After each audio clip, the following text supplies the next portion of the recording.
Cold start on the 1989 Mercedes Benz 300 SL R107. So if you pop the ignition on for me, brill, and then give her a start in just a sec. Okay, if you start the car when you're ready.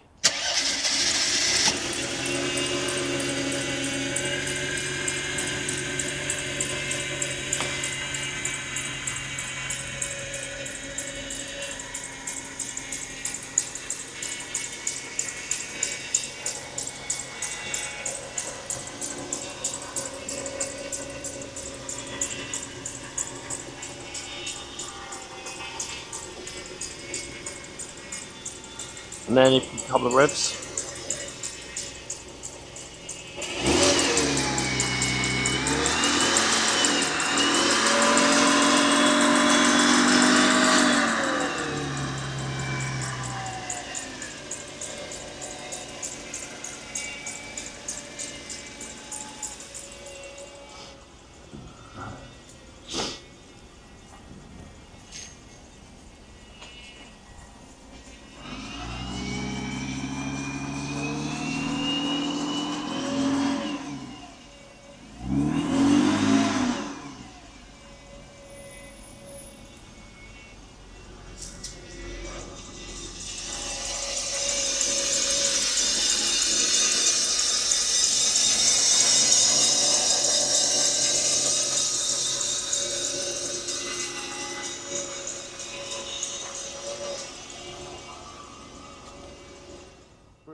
Guys, we're out here on the first drive in the Mercedes Benz 300 SL 1989, and it's an R107 with my esteemed colleague Coolraj, and he is going to tell us about how this car runs and drives. So sir, when you're ready, if you'd like to start with the engine, we'll go with the engine. Yeah, sure thing. So we've just sort of fired it up. It's been sitting overnight, sitting outside, and we've just come onto 40 mile an hour road, main road in West London, the A4. Car seems to be performing fine. I can feel it going through the gears, so yeah, it's changed a couple of times. I think it's a 3-speed box on these.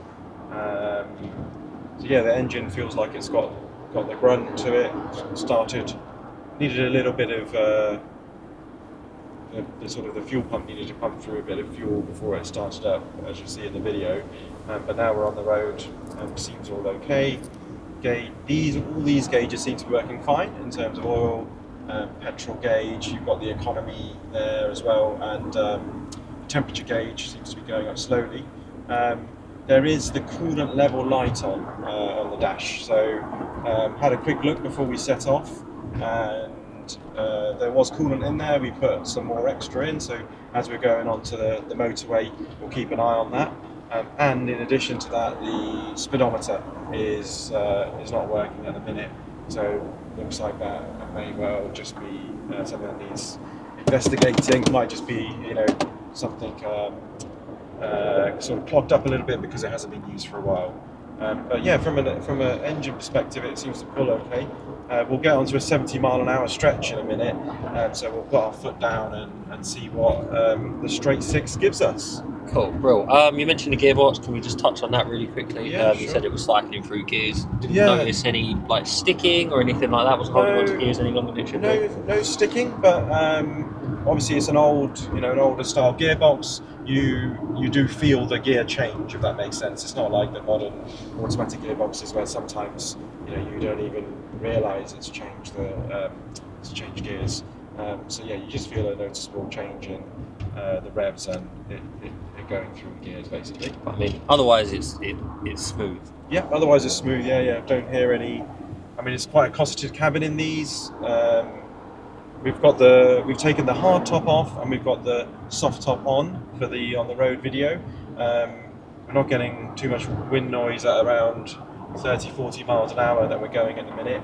And inside the cabin, I know when I'm driving in my classic 911 on this road, you feel every single bump on this elevated section of the motorway.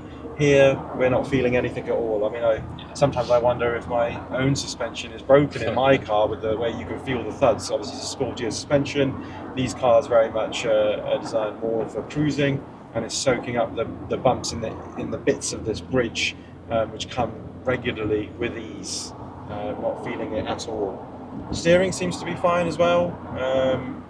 It's staying pretty true, not doing anything there. All seems to be going in the right direction. Can't really.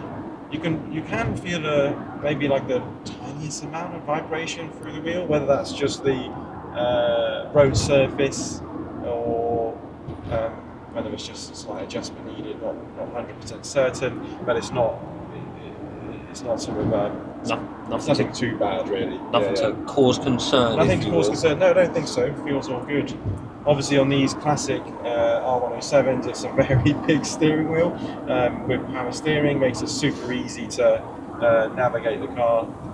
Just looking now, actually, probably there is a slight adjustment needed on the steering because we're going in a straight line, but it's just slightly offset. Might just be how the steering wheel is fitted. Cool, perfect. All right, well, I will pause it there because I don't think there's anything else to add. Maybe, actually, if you leave it going, we're going to get to the national speed limit in a minute, so it gives me an opportunity to put my foot down a bit. Okay, cool. We'll see, hopefully we'll get a bit of a kick down. So we're just going to the speed limit. We'll give a bit of space in front to enable us to do that and get into the right lane. Right, let's see. Okay, that's the foot down. Yeah, there you go. Drop down. Yeah, you can definitely feel that. Go up to speed. A slight bit of wind noise now, but I think it's to be expected, though, isn't it? Really. In a convertible, yeah. But from a handling point of view, it seems to be doing the job okay. Yeah, it's certainly got some oomph. Maybe we can, since we're on the road here, there's nothing behind us at the minute, we can just see what the brakes are like as well, as we're going at a bit of speed, so let's try the brakes out a little bit. Yeah, feels okay. How was the bite on the pedal? Bite was fine, didn't feel any juddering through the brakes, seemed to handle it okay. So I'm going to go into the centre lane now. So feels good. Maybe what we'll do is when we're on our return journey, we'll record a bit more through London traffic, just to sort of show what it's like at slower speeds too, just because we'll be going at 30-40 mile an hour and then up to 70 mile an hour. Yeah, perfect. And I guess whilst we're here, it's just worth having a little poke around the cabin. So obviously we've got the radio here. I don't actually know if that works. I don't know what the on button is. I'm sure, yeah. It doesn't look like it's, we can have a look at that in a minute. really think in a minute. 2 electric windows, which both seem to work absolutely fine. Yeah. And the heaters. The heater's not. Yeah, that's cool air. I think now coming through. Yeah, that's cool air. No air conditioning in this. It's not too old for that. I think there's fans, isn't it? Yeah, there's the fans there. It seems to be doing the job. Cool. All right, perfect. Thank you for that, and I'll catch up with you in just a moment. So we're coming back into kind of central London where the traffic's slowing down a little bit. So this is probably a perfect opportunity for us to show you how the car handles at a lower speed with start-stop traffic, right? I guess. Yeah, it should be. Yeah, some start-stop in a minute and some just going around the local roads. So obviously we've been driving for about 20 minutes. So the car's way up to temperature. This hasn't kicked in, sadly, the speedo, but the temperature gauge is showing that it's in control. I guess it's a warm day today. The coolant level light is still on, so I think that's just an issue with the sensor or the electrics there, because the temperature of the car is all okay. So yeah, we're going to get off this in a minute. Go onto some local residential streets.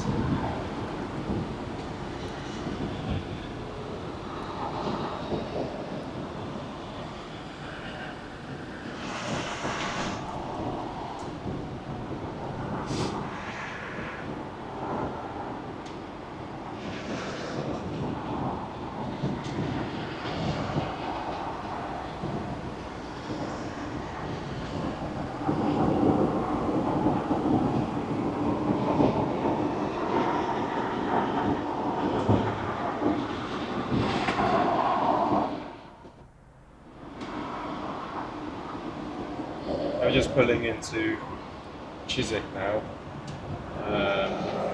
So yeah, come off the main road.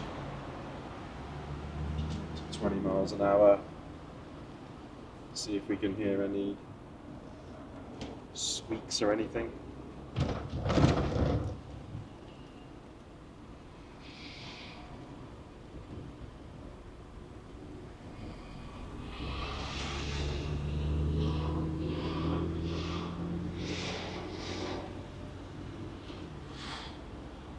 Just heard the car change up there. So yeah, it's all very Seems to be doing pretty well. yeah. Just come to a brake here. No squealing of the brakes or anything. Pedal still feels good. Yeah, pedal feels all good. Yeah.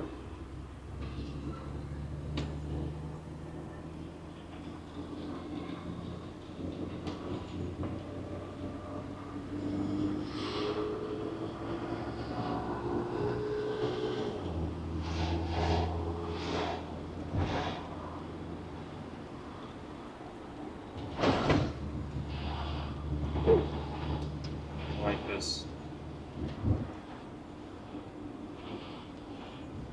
Yeah, that's all good. Cool, perfect.